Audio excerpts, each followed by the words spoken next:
C'est la carte.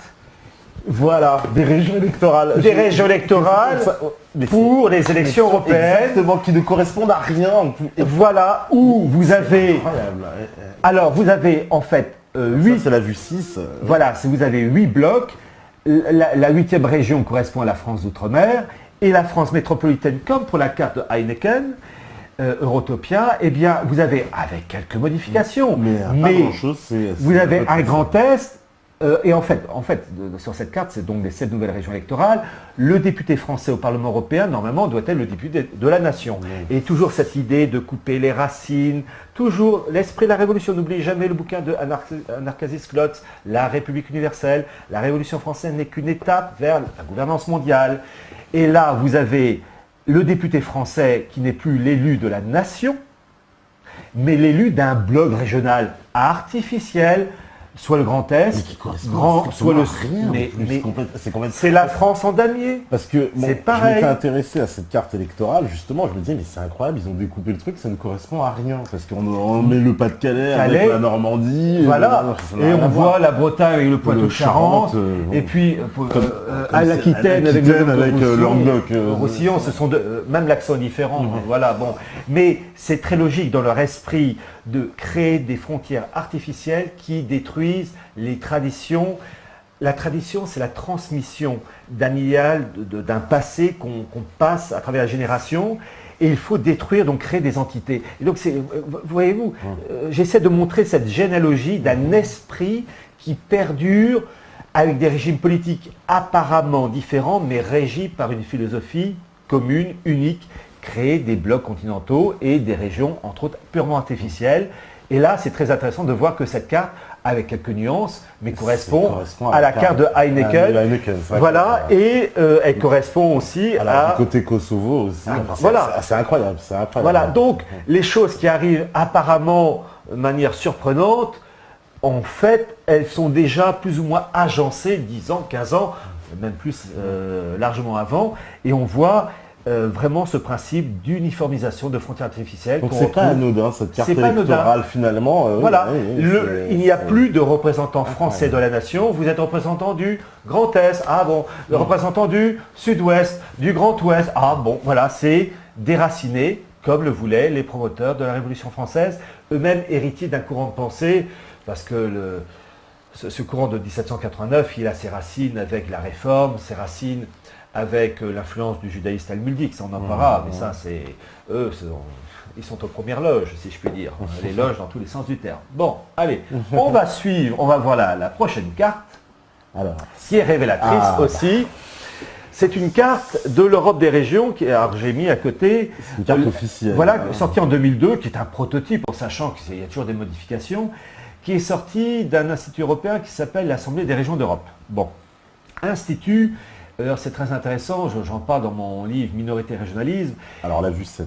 Voilà, qui montre le rôle prégnant des Allemands. Alors, quand je dis les Allemands, je ne dis pas le peuple allemand, je parle évidemment des autorités politiques et économiques, financières allemandes, comme les Français, les autorités politiques financières. Les peuples dans cette affaire se font gruger, comme le peuple américain est une victime. Voilà, tous les peuples sont des victimes. Il n'y a que les élites, il faut toujours s'attaquer aux élites. Et là, dans cette affaire, les élites allemandes ont occupé les postes clés au sein de cet institut, l'ARE, l'Assemblée des régions d'Europe, pour promouvoir le régionalisme et la promotion des groupes ethniques. Et d'ailleurs, c'est très intéressant, donc c'est eux qui ont joué un très grand rôle dans la rédaction de cette carte. Et quand on étudie, c'est ce que j'ai fait dans mon livre Minorité et régionalisme, quand on étudie leurs travaux, ces dirigeants allemands s'associent toujours à des groupes, à des représentants rebelles à l'autorité de leur pays. Donc à la Belgique, on trouve des Flamands, dans le cas de l'Espagne, des Catalans et des Basques, et dans le cas de l'Italie, des Frioul vénitiens, systématiquement. Hein. C'est vraiment, bon, pas de Lapons, mais des Flamands et des Catalans. Bon. Et donc cette carte représente une Europe morcelée avec des frontières, là aussi artificielles, toujours le principe d'habitants déracinés, qu'ils soient français, espagnols, italiens, russes, etc. Très intéressant de voir dans cette affaire que la Turquie est déjà intégrée. Oui, alors ça, voilà. C'est étrange, la Turquie. Voilà, la Turquie avec les États du Caucase. Et puis là, c'est quoi? C'est l'Ukraine. C'est l'Ukraine, et en fait, c'est la Russie européenne. Alors, l'idéal, Alors, parce qu'il faut toujours établir une distinction entre la théorie et la pratique. L'idéal, c'est pour eux de faire ça. Oui, mais il y a ce qu'on appelle la répartition des tâches, et l'ami Poutine, lui, il est contre. Et d'ailleurs, on l'a vu dernièrement avec l'affaire d'Ukraine. L'affaire d'Ukraine.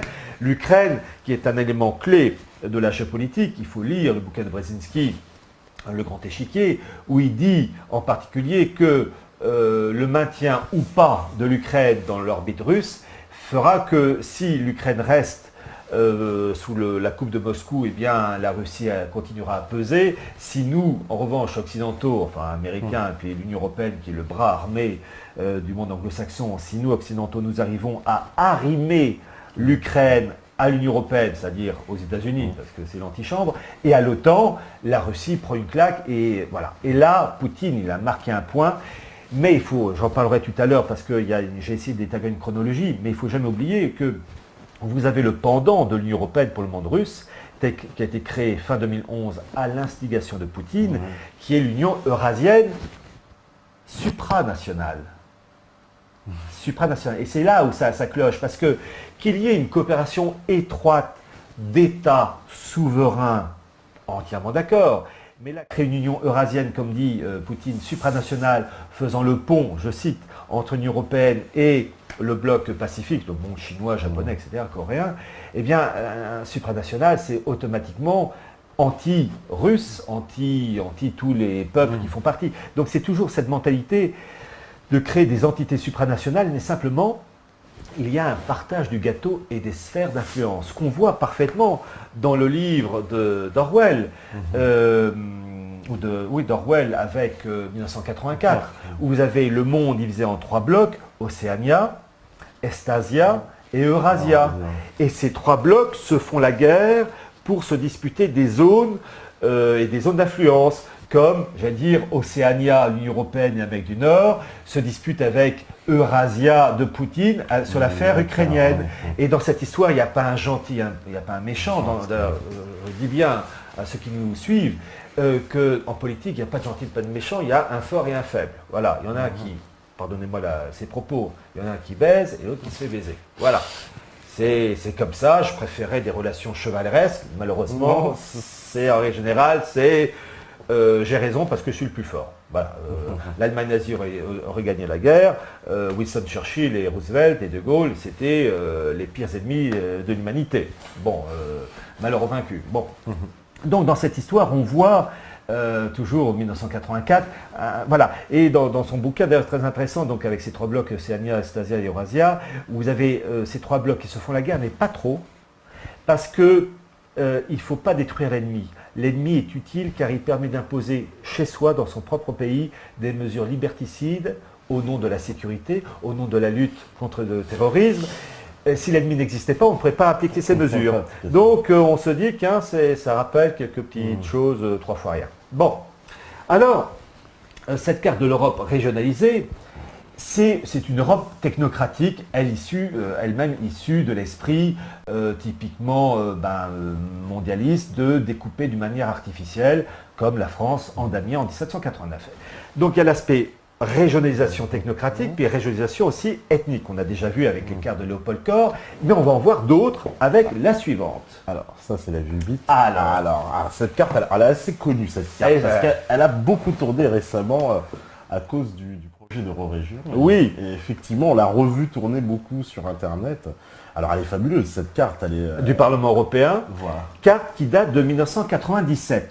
Ça, par contre, c'est assez... Le Parlement européen, d'ailleurs, il y a mon Parlement européen dans toutes les langues, le drapeau européen, bon.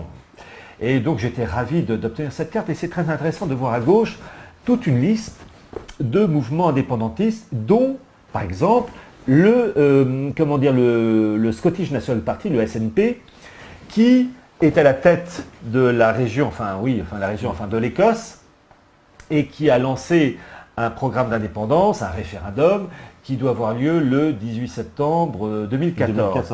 Et d'ailleurs, il y a la Catalogne aussi. Voilà. Le feu, ça fait... Et oui, et la Catalogne, vous avez un autre parti dans ces mouvements indépendantistes qui est l'ERC qui se balade, je ne sais plus où exactement.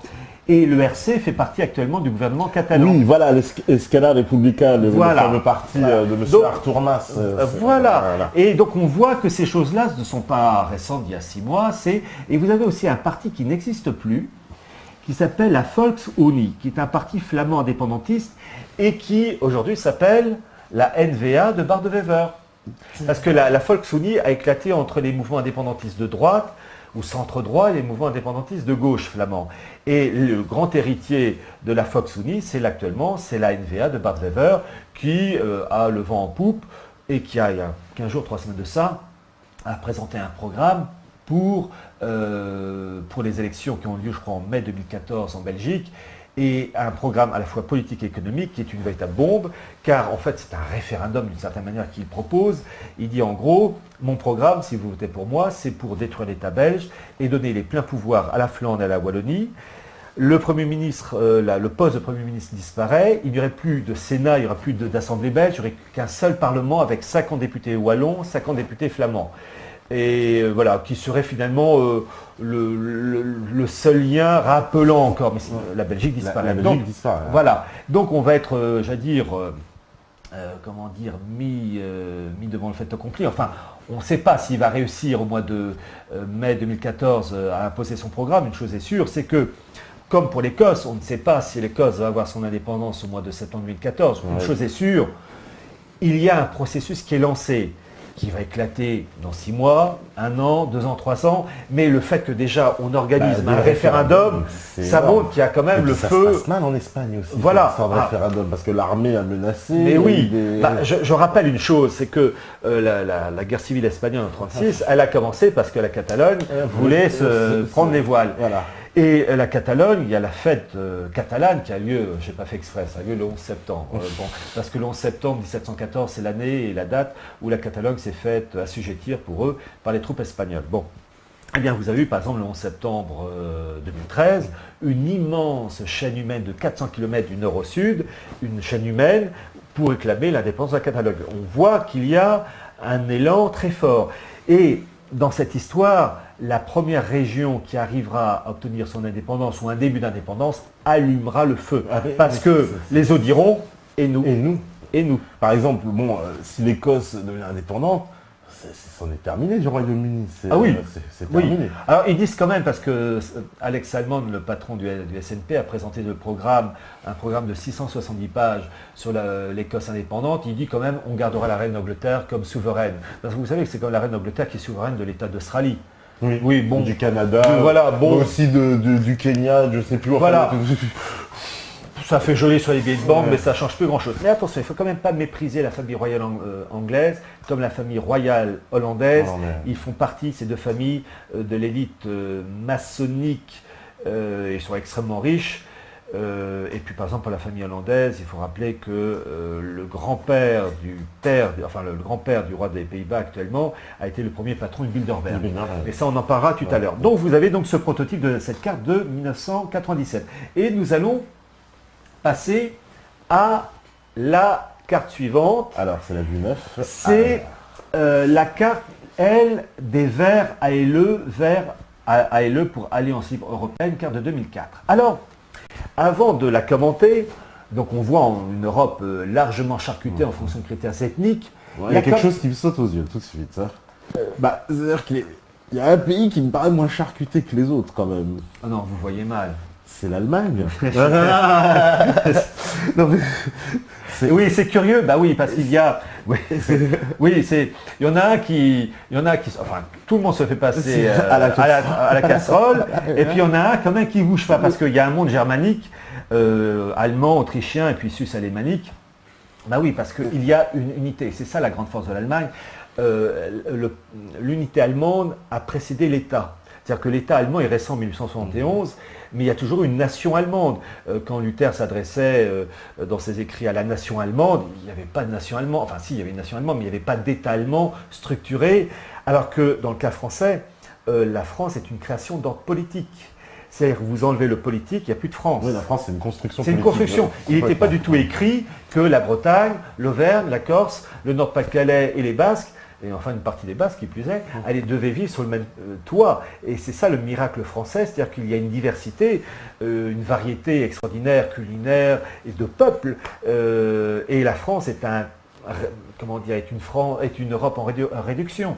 Vous avez une expression allemande qui résume très bien cette variété, cette richesse française en disant vivre comme Dieu en France. Ah oui, vivre comme Dieu en France. Voilà, tout un programme, et ma foi, ils ont sûr. tout à fait raison. Mais le problème, c'est que la France est est une création politique.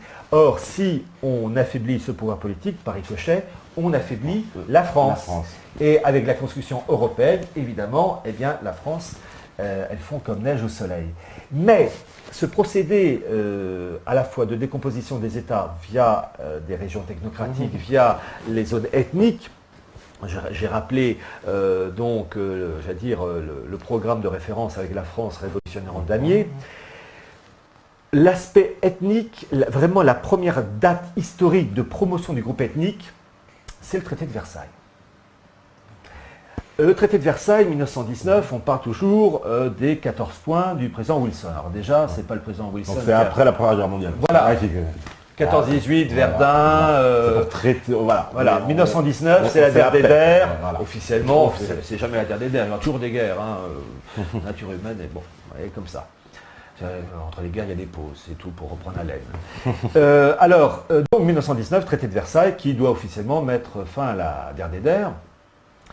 Et on parle toujours de 14 points du président Wilson, mais en fait, le président Wilson, président des États-Unis, c'est pas lui le rédacteur des 14 points, c'est son bras droit, son alter ego, comme il disait d'ailleurs, c'est le colonel House, Edward Mandela House, colonel House, une fripouille de très haut vol, il est mort en 1938, c'est lui qui a été à l'origine de l'élaboration, il a joué un rôle dans l'élaboration des 14 points du président Wilson. C'est lui qui est à l'origine de la création du CFR, le think tank américain, Council on Foreign Relations, avec son homologue britannique Chatham House ou bien le RIA, Royal Institute of International Affairs. Mais là, c'est son collègue anglais Curtis, je crois, Lionel Curtis. D'ailleurs, il y a les conférences de Benjamin Friedman. Oui. À voir, si vous pouvez aller voir après sur Internet pour bien voir qui est ce colonel House. C'est le colonel House très déterminant qu'il a joué apparemment un rôle. Oui, énorme. Et d'ailleurs, à un moment donné, dans tout ce qu'on va voir, je vais citer colonel House, pas tout de suite, pour tout ce qui a trait à la mise en place du bloc nord-américain. Alors, ce traité de Versailles, donc 14 points de président Wilson, mais ce qu'on ne sait pas, c'est que une partie du traité de Versailles a été consacrée à la protection des minorités. Parce que vous avez l'éclatement de l'Autriche-Hongrie, et vous avez eu des frontières qui ont été très mal placées. Il faut dire qu'il y avait des mélanges de peuples, ce qui fait que vous avez par exemple des Allemands, les Sudètes, en République tchèque, vous avez des Allemands en Hongrie, mais vous avez aussi des minorités lituaniennes en Pologne, vous avez des minorités polonaises en République tchèque, la région de Teschen en particulier. Vous avez des Hongrois en Roumanie, enfin bref, une mosaïque, et vous avez des Juifs répartis en Europe centrale. Et il y a un document, un seul, qui est une thèse écrite en 1929 par un Juif qui s'appelait Nathan Feinberg. Feinberg, F-E-I-N-B-E-R-G, qui explique comment cette protection des minorités est arrivée dans le traité de Versailles. Cette thèse, à titre personnel, j'ai l'original, et je l'ai scannée. Donc vous tapez thèse Nathan Feinberg, et cette thèse, vous pouvez la trouver sur un site qui s'appelle Mechanopolis, et qui était dirigé par Claude Kovassi, qui est décédé il y a quelques mois, et qui m'avait, je remercie là où il est, encore de m'avoir ouvert la porte pour permettre la publication de cette thèse dans son intégralité, couverture comprise. Vraiment, c'est le document d'origine. Je me suis dit, on ne sait jamais, ce document qui est enveloppé dans un papier plastique à bulles, vraiment, parce que c'est le document de 1929, qui est le seul document qui explique quoi? Qui explique que c'est la franc-maçonnerie juive américaine, les Naïbrites, à l'origine de la protection des minorités. Et vu l'importance de cette thèse, je l'ai scanné, comme ça tout le monde peut en profiter, même les Naïbrites. Bon, les Naïbrites, qu'est-ce que c'est? Eh bien, c'est en hébreu, ce sont les fils de l'Alliance. C'est une maçonnerie juive qui n'accepte que les juifs et qui a été créée en 1843 à New York dans un café qui s'appelait Zinsberner par 12 juifs allemands. Alors vous avez les Naïbrites à l'échelle planétaire, vous avez les Naïbrites France, puis les Naïbrites Europe. Bon, Et d'ailleurs, je verrai, si j'ai le temps, il faudra parler un peu du rôle de l'Église. Et il y a quelques semaines de ça, oui, c'est tout récent, c'était le 23 octobre 2013, les Knight Brit Europe ont décerné au cardinal Schönborn un grand prix pour son travail en faveur du judaïsme avec une menorah. Une menorah, c'est le symbole juif à cette branche. Donc, bon, vous allez sur le site de Knight Brit Europe, à la rubrique News, 23 octobre 2013, s'ils n'ont pas enlevé le texte. Enfin, en tout cas, bon. Alors, je reviens au traité de Versailles. Protection des minorités sont les Knight Brit. Alors, pourquoi? À l'origine, les Knight Brit américains, en liaison avec le président Wilson et en liaison avec le président de la Cour suprême des États-Unis, qui s'appelait Louis Brandeis, voulaient protéger uniquement les minorités juives d'Europe, et d'Europe centrale en particulier. Mais ils se sont dit, bon, si on les privilégie, on va se faire mal voir, on va se faire... enfin bref, ils vont se faire taper dessus. Donc on va faire passer le suppositoire de manière plus habile. On va élargir la gamme des protections à toutes les minorités, allemandes, juives, hongroises, lituaniennes, roumaines, blablabla. Et ça sera donc une protection générale dans le domaine éducatif, administratif, donc des droits en fait pour préparer finalement l'émiettement des États. Parce que quand on veut vraiment réussir un projet, ça ne se fait pas en 3 ans, 5 ans, c'est étalé sur des dizaines d'années. Donc c'était un marchepied pour peu à peu miner l'autorité des États pour... bon. Et les Juifs avaient donc une protection en tout genre. Et dans cette affaire, et c'est la thèse de Nathan Feinberg, il explique de manière extraordinaire, et donc il suffit d'aller sur le site Mécanopolis pour retrouver l'intégralité de cette thèse de Feinberg, le rôle des Knight Brit dans le traité de Versailles, où vous aviez un groupe de personnes dirigé par Léo Motzkin, M-O-T-Z-K-I-N. Et Léo Motzkin, donc à la tête d'un groupe de travail, a rédigé un mémorandum pour la protection des minorités, et à la fin de cette thèse, il y a en version française et en version anglaise, le texte sur la protection des minorités, qui est donc un texte bilingue, puisque le traité de Versailles, c'est le début de la montée en puissance du monde anglo-saxon, et là, c'est bilingue. Je rappelle que le traité de Francfort de 1871, qui donc est la défaite de la France face à la Prusse de Bismarck, est entièrement en français. Hein. Le vainqueur utilise la langue du vaincu. En français, le français, la langue de la culture, etc. Mais maintenant, c'est une époque révolue. La puissance, le rayonnement d'un État se mesure à l'utilisation de sa langue. Voilà. En 1870, on utilisait encore le français. 1918, 1919, traité de Versailles, l'anglais apparaît, puis après, c'est uniquement l'anglais. Bon, c'est révélateur d'une chute qui malheureusement continue. Bon, donc ce traité de Versailles, le rôle des Knight Brit avec Léo Motzkin, et ce Léo Motzkin donc, qui va être chargé dans le cadre de la SDN, Société des Nations, l'ancêtre de l'ONU, de la protection des minorités. Et c'est très intéressant, donc je rappelle, il a travaillé avec les Knight Brit. Ce Léo Motzkin, dans le cadre de la SDN, va donc à Genève donc promouvoir la protection des minorités, et il va travailler entre autres directement avec les milieux pangermanistes. Donc c'est très intéressant de voir ces milieux pangermanistes qui officiellement sont antisémites, c'est vrai, mais qui sont capables de faire copain-copain avec les juifs. Et le représentant du milieu pangermaniste s'appelait Ewald Amende. Et Ewald Amende va travailler avec Léo Motzkin pour favoriser la promotion de l'ethnicisme dans les années 20 à des 30. Et ce Ewald Amende en particulier avait organisé un congrès qui s'appelait le Congrès des nationalités, qui avait lieu, le premier a eu lieu en 1925, le dernier en 1938, après je ne sais pas pourquoi ça s'est arrêté, et donc il avait pour objectif de promouvoir l'ethnicisme. Je reviendrai tout à l'heure sur le Congrès des nationalités, et je continue avec Léo Motzkin. Léo Motzkin donc travaille dans le cadre de la SDN, suite au traité de Versailles, et il meurt en 1932. Ça arrive. Et il est remplacé par un autre juif, ça c'est normal, hein, c'est les traditions. Et celui qui le remplace en 1932 s'appelait Nahum Goldman, qui 4 ans plus tard, en 1936, va créer le Congrès juif mondial. D'accord. Donc, ce que je vais vous faire comprendre, c'est qu'il y a des filiations.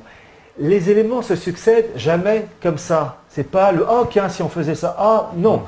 Il y a un enfantement qui va de... On est le fils de son père grâce à l'ADN, et on voit une source, une filiation. Et bien là, c'est pareil, c'est qu'il y a une filiation. Nahum Goldman fonde le Congrès juif mondial en 1936, et très intéressant. Et vous allez voir, il faut jongler un peu avec tout ça. Le Congrès juif mondial, donc dirigé entre autres par Naum Goldman, il y avait un bras droit, un secrétaire, un tout jeune juif allemand qui s'appelait Gerhard Riegner, né en 1911, mort en 2001, qui a écrit ses mémoires, que j'ai lus. Passionnant.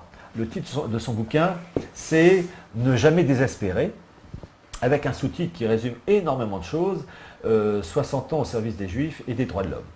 Et ça va ensemble. Et il faut lire ses mémoires, et en particulier, il parle, Gerhard Riegner, donc secrétaire au service de Naum Goldman, qui a pris la suite de Leo Motzkin. Gerhard Riegner parle de sa jeunesse. Donc, il est né en 1911, il parle de la jeunesse des Juifs allemands, de son époque, et en particulier, et vous allez voir comme je vais retomber sur mes pattes suite à une information que je vous ai donnée il y a quelques minutes, à un moment donné, il part de son grand-père paternel, Gerhard Riegner parle de son grand-père paternel qui s'appelait Riegner, je ne sais plus son prénom, mais Riegner. Et son grand-père Riegner travaillait, avait noué des liens d'amitié, mais travaillait, je ne sais plus dans quel domaine, avec un certain monsieur Preuss, dont le fils Hugo Preuss va rédiger la République de Weimar. Donc c'est très intéressant de voir ces liens, qui sont en fait des liens... Voilà, c'est très intéressant de voir cette filiation. Oui, voilà, et je veux ça, quand j'ai lu ses mémoires à Gerhard Riegner, il parle de Preuss. Je dis, mais je le connais cet homme. Et lui-même, il continue, dont le fils, Hugo. Ça c'est même pas la peine de préciser, mais si j'avais pas encore compris, voilà. Donc c'est très intéressant de voir, tout ça c'est lié, il y a un maillage. En fait, c'est le principe de la France en damier. Ils sont des damiers, c'est lié. Ou bien comme les cercles du drapeau olympique, à la fois distincts et en même temps qui se recoupent. Donc c'est très intéressant de voir. Sur cette carte, c'est vraiment l'Allemagne qui s'en sort le mieux. Bon, la France, elle prend une claque. Voilà, bien charcutée. Une de plus. Voilà, bien charcutée. Le monde balkanique, n'en parlons pas. L'Angleterre, l'Angleterre, Pays de Galles. Il y a même la Cornouaille qui s'émancipe. Oui, la Cornouaille, voilà, qui s'émancipe. Oui. Donc pour vous dire que... Et puis la Galicie, donc, qui s'extrait de l'Espagne, et l'Andalousie aussi. L'Andalousie. Comme si ça ne suivait pas la Catalogne. Alors, voyez-vous, cette carte de l'Europe ethnique, elle date de 2004, et vous avez le sigle officiel, les verts hailleux, voilà, et même... Ah, pardon, j'ai appuyé sur une touche, ça c'est la carte suivante. Et j'ai mis exprès les références de cette carte, avec le nom des verts hailleux, leur adresse, numéro de téléphone, au cas où j'aurais inventé, qu'on puisse vérifier, évidemment. Bien sûr. Mais vous savez, c'est ça qui est terrible, c'est qu'il y en a qui disent propagande ou... Ah non, c'est une carte officielle, celle-là aussi. Oui, mais parce que tout ce qu'il y a de plus officiel. Mais vous êtes honnête, mais vous avez des nugrèdes. Les nugrèdes, ça c'est une expression juive. Les nugrèdes, c'est ceux qui ne veulent pas plier à Dieu, autant l'Ancien Testament. Enfin, ce nugrède, il les trucidait. Il y a des moments pour faire comprendre à quelqu'un. Bon, moi je fais que reprendre la version de l'Ancien Testament. Quand vous regardez les 40 ans de pérégrination du peuple juif, les nugrèdes, parfois ils se sont fait latter par Dieu. Bon, bref, sur ces bonnes paroles, je continue. Nous ne serons pas les nugrèdes. Des nuques souples. Nous nous plions fait. N'oublions jamais cette phrase de Bossuet. Grand théologien au service de Louis XIV, le plus grand des règlements de l'esprit consiste à voir les choses telles qu'elles sont. Je reprends la formule. Le plus grand des règlements de l'esprit consiste à voir les choses telles qu'on le veut et non pas telles qu'elles sont. C'est-à-dire qu'on veut des règlements, veut voir les choses en fonction de ses envies, de ses pulsions, alors qu'en fait, il faut se plier aux faits. C'est quelquefois une souffrance quand on se trompe, se dire ah mince, je me suis planté. Et donc bon, c'est pas évident. Alors, cette carte produite en 2004 par les Verts hailleux, les Verts, tout le monde connaît Daniel Cohn-Bendit, pédophile notoire, officiel, et hailleux, ça très peu connaissent. hailleux, donc Alliance Libre Européenne, qui donc travaille main dans la main au Parlement européen avec les Verts de Cohn-Bendit, et qui regroupe une trentaine de partis régionalistes, écossais, catalans, flamands, etc. D'ailleurs, il y a les drapeaux, Scotland, Corse, bref. Et très intéressant de voir, vous savez, le concept droite-gauche qui n'a aucun sens, comme ce mélange est parfaitement illustré dans le cas des Verts hailleux. Les hailleux sont dirigés par un flamand qui s'appelle Éric de Fort. Et Éric de Fort, qui travaille donc avec Cohn-Bendit, mondialiste gauchisant, voilà. Éric de Fort, est un des fondateurs du parti dit de droite ou d'extrême droite. Vlaams-Belang? Non, de Baarde-Wever, de la NVA. De la NVA. Et la NVA dit à droite ou extrême droite, un peu genre Philippe de Villiers, je mets des guillemets parce que c'est pas évident de... Eh bien, ce parti de NVA fait partie du groupe ALE qui travaille avec Cohn-Bendit. Donc c'est très intéressant de voir ces mariages consanguins, et puis qui donnent des monstres, et de voir que ces ALE sont dirigés par quelqu'un qui est quand même un sympathisant de droite, extrême droite, avec Cohn-Bendit. Il suffit de regarder. Alors, cette Europe ethnique qui prend forme de plus en plus, je vous dis... Soutenu par les Verts, je rappelle, parce qu'il y a peut-être des sympathisants des Verts qui nous regardent. Oui, mais regardez... Le programme est là. Le programme est là. Vous allez sur leur site, d'ailleurs. Oui, sur leur site, ils la mettent en avant. Et voilà, la carte, j'ai pu l'obtenir, mais cette carte est sur leur site. Cette Europe qui est en décomposition régionale par la voie technocratique et ethnique, et donc qui a une tradition qui remonte à longtemps, avec la Révolution française, de créer des zones quand même uniformisées. Dans cette affaire, dans le cas de l'Union européenne, là il faut le dire, ce sont les autorités politiques allemandes qui jouent un rôle de premier plan. Dans ce sens que tous les textes clés de la construction européenne, officiellement européens, sont allemands. Et par exemple, pour la fameuse charte des langues régionales minoritaires, document européen, en fait, c'est allemand. Ça a été lancé par une résolution, la résolution 192-1988, d'un rapporteur allemand, avocat de son État, qui s'appelle Herbert Kohn, K-O-H-N. Et évidemment, il n'était pas seul, il y avait bien d'autres personnes, comme Theodor Feiter, qui était le président du groupe de travail, d'ailleurs un juriste autrichien qui est mort depuis. Et c'est pour vous dire le rôle immense. J'aurais pu citer aussi le groupe de juristes d'Innsbruck. Pour ceux qui veulent vraiment étudier la chose, ils vont dans mon livre Minorité et régionalisme, j'ai vraiment disséqué la chose.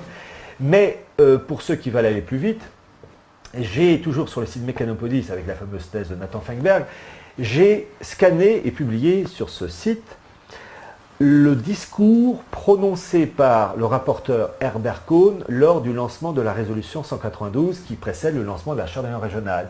Discours écrit de sa main. Comme j'ai publié aussi le discours en allemand du président du groupe de travail de la charte des langues régionales, Theodor Feiter, pour vous montrer le truc officiel. Bon. Donc, vous avez ça.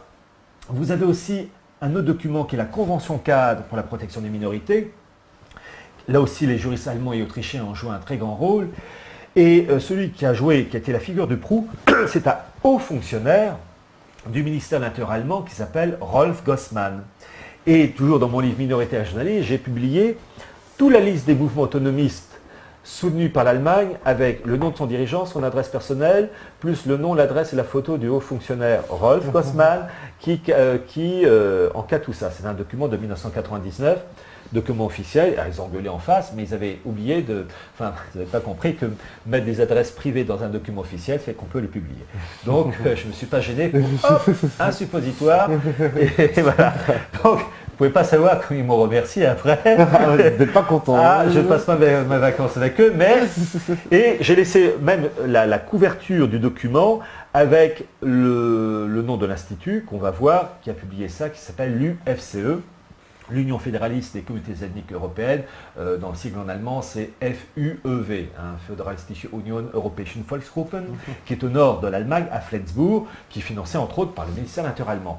Et c'est eux qui ont publié ce document, et j'ai mis toutes les références, j'ai plutôt laissé les références, l'adresse, numéro de téléphone, fax. C'est financé par le ministère de l'Intérieur. Ah oui, entre autres, mais aussi financé par le Land du Schleswig-Holstein, qui est au nord de l'Allemagne.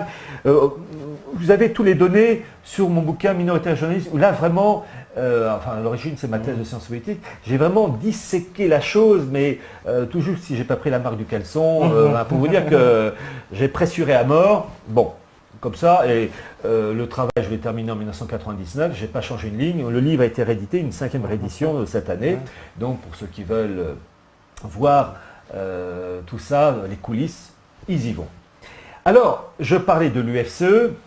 L'UFCE, qui donc a joué un très grand rôle en lisant le ministère de l'Intérieur allemand pour la promotion de ces documents, a été lancé en 1949 par un Breton qui s'appelait Joseph Martret.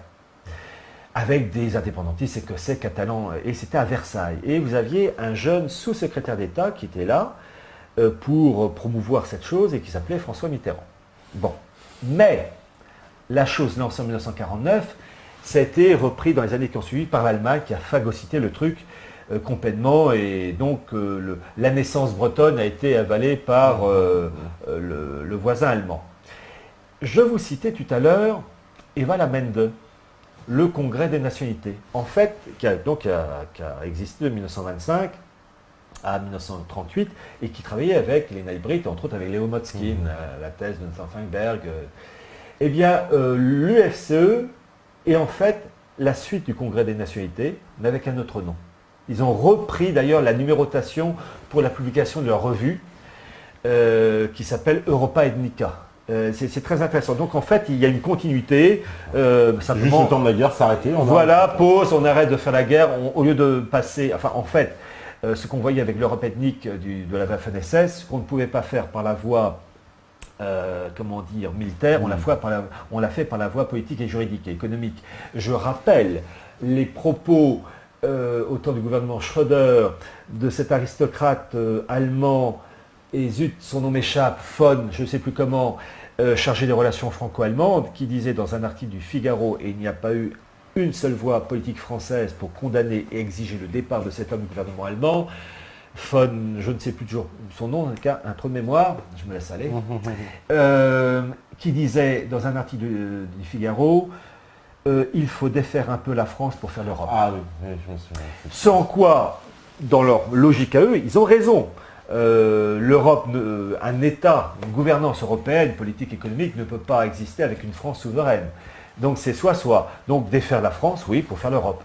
J'aurais aimé que nos dirigeants politiques français gueulent, s'insurgeant à Schröder, ton fun, je ne sais plus comment, il dégage, sinon les réunions franco-allemandes d'amitié, tu peux aller prendre ta choucroute tout seul, je serai pas là. Bon, évidemment, ils ont baissé leur froc, énième fois, mais ça, les politiciens français, ils ont le caleçon vissé aux cheveux. Bon, alors je continue, parce que je vous citais l'UFCE, qui est donc la suite du Congrès des nationalités, qui travaille avec le gouvernement allemand, le ministère de l'Intérieur allemand, qui a joué un très grand rôle via toute une kyrielle de juristes allemands et autrichiens pour la promotion de la charte des langues régionales et la Convention 4 pour la protection des minorités. Et parallèlement à ça, et vous allez voir, tout ça c'est emboîté, je vais vous citer un institut, je l'évoque souvent durant mes conférences, qui s'appelle la Pan-Europe. Oui, la Pan-Europe. La Pan-Europe qui a été lancée au début des années 20 par un aristocrate autrichien métis, c'est très intéressant, parce que dans la haute aristocratie, à ma connaissance, c'est le seul qui était moitié autrichien par son père et japonais par sa mère. En gros, l'histoire, son père, je crois qu'il s'appelait Reinhard de Kudanov-Kalergi, était diplomate à l'ambassade d'Autriche-Hongrie à Tokyo. Et un jour, il a rencontré une jolie japonaise qui lui a dit « Viens chez moi, on va boire du thé ». 9 mois après, le petit Richard est né. Voilà, bon, j'ai un peu résumé, mais c'est ça l'histoire. Et ce Richard Kudanov-Kalergi va avoir le soutien financier, parce que la Pan-Europe qu'il lance dans les années 20, 21, 22, c'est de promouvoir une Europe unie, etc., blabla, contre la guerre, ça c'est le baratin habituel, mais réflexe automatique. Qui finance? Bah oui, c'est bien gentil, moi je veux bien créer un institut, mais il faut de l'argent. Bon, eh bien, ceux qui vont financer la Pan-Europe dès 1925, c'est la banque juive allemande Warburg. Son patron, Max Warburg, qui va financer le jeune Kudanov et qui va entre autres favoriser la rencontre entre Richard Kudanov-Kalergi et le chancelier allemand de l'époque, Stresemann. Et donc, vous voyez, donc, financièrement, la Pan-Europe, pas de problème, financée par la banque Warburg. Max Warburg, de la banque juive allemande, dont le frère, Paul, était devenu citoyen américain, est devenu le premier patron de la Fed en 1913. Je rappelle la Fed, banque privée américaine, indépendant du pouvoir politique américain, qu'il soit démocrate ou républicain, et l'ami Paul Warburg, qui deviendra aussi le premier patron du CFR, du Council on Foreign Relations, qui est le think tank chargé des relations étrangères. Donc on voit le maillage, toujours le principe du damier. Je trouve que la France en damier, c'est à la fois montrer, certes, une Europe uniformisée, une France uniformisée, etc., l'homme nouveau, etc., mais c'est révélateur aussi de ce maillage qui touche aussi les relations entre hommes de ces élites, relations professionnelles, relations d'amitié, voire même des relations familiales. Tout à l'heure, je citerai un cas béton de relations familiales en faveur du nouvel ordre mondial, c'est du gâteau. Bon. Donc, les Warburg qui financent, donc les frais les fins de mois, pas de problème. Et il faut rappeler que c'est en 1926, lors de la première réunion de la Pan-Europe à Vienne, qu'a été décidé l'hymne européen, l'Aude à la joie de Beethoven, qui est maintenant l'hymne... Qui est l'hymne officiel aujourd'hui de l'Union européenne. Ça n'a pas été décidé avec le traité de Rome en 1957, c'est 1926. Et c'est très intéressant de voir que la Pan-Europe, qui renaît après la Seconde Guerre mondiale, parce que Hitler voulait l'unité de l'Europe, on l'a vu aussi, il y avait une communauté économique européenne. Il faut savoir que le géopoliticien allemand Karl Haushofer, voulait lancer, avait soutenu Hitler d'ailleurs, pour mettre en place une Europe unifiée. Il appelait ça, alors le terme allemand c'est les Großraumwirtschaft, j'ai appris ça à mes étudiants. Großraumwirtschaft, ce sont littéralement des économies des grands espaces. Donc créer une Europe unifiée, et l'Europe devait être un modèle d'Europe unifiée. Mais dans l'histoire de l'Allemagne nazie ne voulait pas avoir comme tuteur le monde anglo-saxon, Londres et Washington. Et les Anglais et les Américains ont toujours été pour une Europe unifiée à condition que cela se fasse sous leur direction, avec un second allemand. Et là, le petit père Adolphe disait « Nein, moi je veux être le patron ». Alors là, pas d'accord, tu dégages. Bon, ça a pris du temps, mais il a dégagé. Donc la Pan-Europe reprend des couleurs après la Seconde Guerre mondiale, et vous allez comprendre pourquoi j'ai cité les documents, Charte régionale, Convention cadre, etc., parce que vous allez voir le maillage tout de suite. La Pan-Europe reprend des couleurs, et vous allez avoir, donc j'en ai parlé tout à l'heure, du fameux prix Charlemagne qui est donné, qui est créé à Aix-la-Chapelle, donc pour les personnes œuvrant en faveur de la construction européenne, et ce prix Charlemagne est donné pour la première fois en 1950 à Richard de Coudenhove-Kalergi. Dans le mille. Voilà. Et c'est en 2003 quand l'ami Giscard a reçu aussi le prix Charlemagne. C'est normal, c'est la même vérole, enfin ça va ensemble, choléra, peste, si vous voulez. Eh bien, l'ami Giscard a dit à un moment donné dans son discours qu'il a relu avec émotion le discours de remerciement de Coudenhove-Kalergi lorsqu'il a reçu le prix Charlemagne en 1950. Je me suis dit, moi aussi j'ai envie d'être ému. Je vais lire le discours de Coudenhove, que j'ai publié intégralement, que j'ai traduit en français, et publié intégralement dans mon livre La décomposition des nations européennes, tellement il est moderne, où il dit, Coudenhove en 1950, qu'il veut une Europe unie de l'Islande à la Turquie, de la Finlande au Portugal. Et il ajoute, il faut créer une union atlantique. Il ne dit pas un bloc euro-atlantique, il dit une union atlantique, une fédération à trois, l'Angleterre, enfin plus exactement il dit l'Empire britannique, enfin l'Angleterre faisant le pont entre l'Europe et l'Amérique. Donc déjà en 1950, vous avez le projet du marché transatlantique et du bloc euro-atlantique qui est fixé en théorie. Après, il faut passer à la pratique. Donc la Pan-Europe a eu ensuite, après Coudenhove, après sa mort en 1972, Otto de Habsbourg. Otto de Habsbourg, qui est un grand Manitou, qui est mort il y a quelques années, et qui a joué un très grand rôle pour la promotion de la Pan-Europe. Et quand on lit les principes de la Pan-Europe, les principes fondamentaux, comme ils disent, qu'est-ce qu'ils veulent? Ils veulent une Europe unifiée, respectant le christianisme, le judaïsme et l'islam, et permettant la promotion politique, économique et culturelle des groupes ethniques.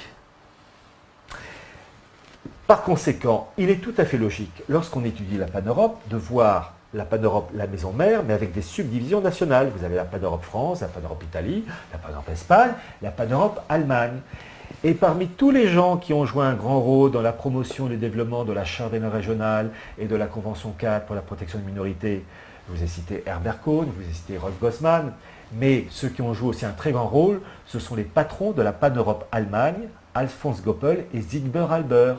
C'est normal puisque les principes pan-européens épousent les principes véhiculés par la Charte régionale, la Convention cadre pour la protection des minorités. Mais ça va plus loin.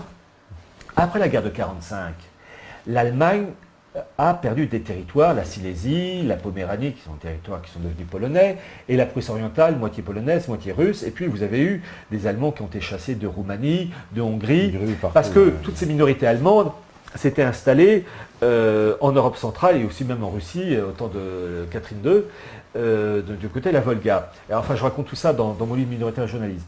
Et ces Allemands ont été expulsés en 1945-1946 de manière atroce, à peu près 13 à 14 millions d'Allemands, mais vraiment expulsés à grands coups de latte. Ça a été marche ou crève. Il y a eu quand même dans les 13 à 14 millions à peu près 2 millions à mourir de faim, de maladie, et puis sans compter les millions de viols. C'était atroce. Bon.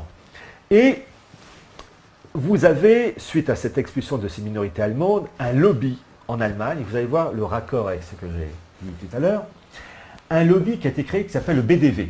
Le BDW, c'est le Bund der Vertriebenen, qui est la fédération des réfugiés, qui est dirigée par des hommes politiques ou des femmes politiques allemands, de gauche comme de droite. Actuellement, c'est une femme qui s'appelle Erika Steinbach, qui est CSU. CSU, c'est l'équivalent, je veux dire, Philippe de Villiers, mais vous avez eu aussi des socialistes qui ont dirigé la fédération des réfugiés. Et cette fédération des réfugiés, il y a des subdivisions représentant les associations des Allemands expulsés, les Allemands de Poméranie, les Allemands des Sudètes, c'est-à-dire le pourtour, le quadrilatère de Bohême, de Moravie. Parce que les Allemands occupaient comme ça des zones ethniques. Des zones ethniques, etc. Donc il y a des associations. C'était un problème d'Hitler aussi, c'est un des problèmes. Ah bah Hitler, il avait récupéré les territoires. Voilà, il voulait. Ouais. Et pourquoi j'en parle? Parce que ces associations, Landsmannschaft, regroupées au sein de la maison mère, le BDW, comme la Pan-Europe, vous avez Pan-Europe, France, Allemagne, etc., réunies au sein de la maison mère, la Pan-Europe, eh bien, vous avez entre autres l'association des Sudètes, donc la région autour, les bordures entre l'Allemagne et la Tchécoslovaquie, les zones montagneuses, ce qu'on appelle le quadrilatère de Bohême. Les Allemands, il y avait à peu près 3 millions qui ont été expulsés après 1945. Une association donc des Sudètes qui a été dirigée par un homme qui s'appelle Bernd Posselt. Alors, ce Bernd Posselt, il a un CV entre les postes qu'il a occupés et qu'il occupe toujours. Je cite en vrac, il a été député allemand au Parlement européen. Il a été le patron de la Pan-Europe Allemagne, mais c'est logique. Il a été le patron de l'association Sudète et il a été pendant 15 à 18 ans le secrétaire, le bras droit du patron de la maison mère de la Pan-Europe, d'Otto de Habsbourg.